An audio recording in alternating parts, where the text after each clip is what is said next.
இந்த டெல்லி எடுத்துக்கங்க.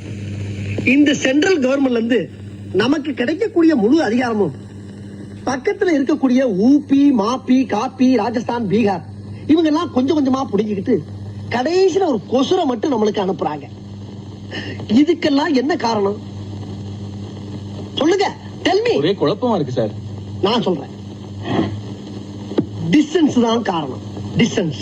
இப்ப டெல்லி இங்க இருக்கு, தமிழ்நாடு அதல பாதாளத்துல தொங்கிக்கிட்டு இருக்கு. டேய் கிளவா, கொஞ்சம் டீ குடுறா. இதுக்கு நான் என்ன சொல்ல வரேன்னா, இங்க இருக்கக்கூடிய தமிழ்நாட ஹனுமார் சஞ்சீவமலை தூக்குன மாதிரி அப்படியே அலேக்கா ஷிஃப்ட் பண்ணி டெல்லிக்கு பக்கத்துல வச்சுட்டோம்னா அவன் கொடுக்கக்கூடிய முழு அதிகாரத்தையும் முதல்ல நம்ம வாங்கிக்கிட்டு மிச்ச மீதிய பூரா பக்கத்துல இருக்கணும் பூரா கொடுக்கலாம். இத சொன்னா நம்மள பைத்தியக்காரன்னு சொல்றாய்யா.